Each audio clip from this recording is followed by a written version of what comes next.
हैदराबाद से लोकसभा में सांसद और एआईएमआईएम प्रमुख असदुद्दीन ओवैसी ने केंद्र सरकार की आर्थिक, सामाजिक और विदेश नीति पर कड़े सवाल उठाए हैं। कहा, मौजूदा व्यवस्था में सबसे ज्यादा नुकसान राज्यों और आम जनता को हो रहा है, जबकि केंद्र सरकार तमाम जरूरी मुद्दों पर चुप्पी साधे बैठी है। असदुद्दीन ओवैसी ने भारत की विदेश नीति को लेकर भी सरकार की मंशा पर सवाल खड़े किए। जीएसटी काउंसिल के ऐतिहासिक फैसले पर राजनीति हुई तेज। जीएसटी सुधार को लेकर विपक्षी दल बीजेपी पर हुई हमलावर। कांग्रेस नेताओं के साथ अब एआईएमआईएम चीफ ने भी साधा निशाना। ओवैसी ने केंद्र सरकार की आर्थिक और विदेश नीति पर खड़े किए सवाल। दरअसल 3 सितंबर को वित्त मंत्री निर्मला सीतारमण की अध्यक्षता में हुई जीएसटी काउंसिल की 56वीं बैठक में अहम फैसला लिया गया है। अब जीएसटी के सिर्फ 2 स्लैब 5% और 18% ही रहेंगे। पुरानी 12% और 28% वाले स्लैब को पूरी तरह से हटा दिया गया है। ऐसा जीएसटी सुधार को लेकर के विपक्ष बीजेपी पर हमलावर है। इस मुद्दे पर कांग्रेस समेत कई विपक्षी पार्टियों ने मोदी सरकार को घेरने की कोशिश की। कांग्रेस नेता पी चिदंबरम और टीएमसी सांसद महुआ मोइत्रा ने अपनी अपनी बात रखी है। अब इस पर हैदराबाद से सांसद और एआईएमआईएम चीफ असदुद्दीन ओवैसी ने प्रतिक्रिया दी। ओवैसी ने केंद्र सरकार द्वारा जीएसटी सुधारों से खपत बढ़ने वाले बयान पर कहा है कि पिछले 11 सालों में हमने जो भी बयानबाजी और संवाद देखा है, उससे आम आदमी को कोई मदद नहीं मिली।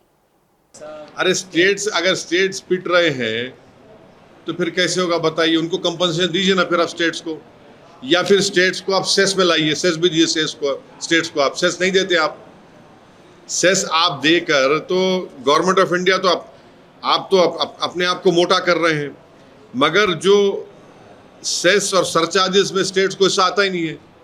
स्टेट्स तो दुबले हो जा रहे हैं, तो फिर स्टेट्स क्या करेंगे फिर।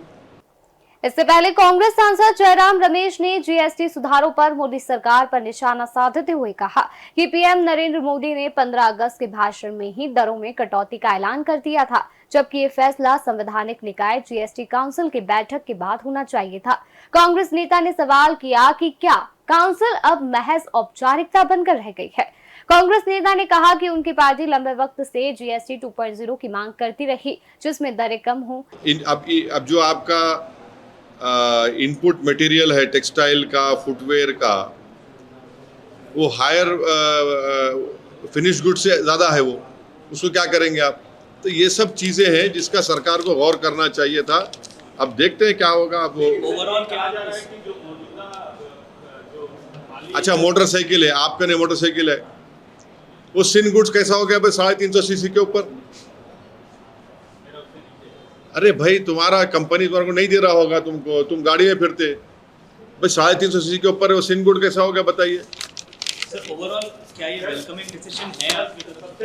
नहीं, हम वेलकम नहीं कर सकते क्योंकि स्टेट्स की हालत बड़ी खस्ता हो जाएगी। स्टेट्स के फाइनेंसेस पे, रेवेन्यूज पे बहुत बड़ा असर पड़ेगा और सरकार उनको कंपनसेशन क्यों नहीं देती। फिर कम से कम एक स्टेट को 8 से 10 हज़ार करोड़ के रेवेन्यू का लॉस होने वाला है, इनका जो मिलने वाले हैं।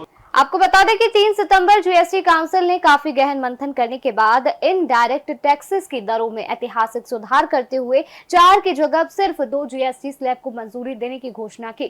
काउंसिल में सभी स्टेट्स के वित्त मंत्रियों ने आम सहमति से जीएसटी के सिर्फ 2 रेट्स 5% और 18% को मंजूरी दी है। यानी अब पनीर, दूध, छेना, चपाती, पराठा, रोटी, खाकरा जैसी आम लोगों से जुड़ी खाने के सामान, दुर्लभ बीमारियों और कैंसर की दवाओं पर कोई टैक्स नहीं लगेगा। वहीं इंडिविजुअल हेल्थ इंश्योरेंस और जीवन बीमा पॉलिसीज को भी टैक्स से छूट दे दी गई है, जिसके लंबे समय से मांग उठ रही थी। जबकि फास्ट फूड में आने वाली लग्जरी कारों समेत शराब, तंबाकू जैसी चुनिंदा लग्जरी जिंदगी के लिए नुकसानदायक सामान के लिए 40% का स्पेशल टैक्स स्लैब बनाया गया है। नई दरें नवरात्रि के मौके पर 22 सितंबर 2025 से लागू होंगी।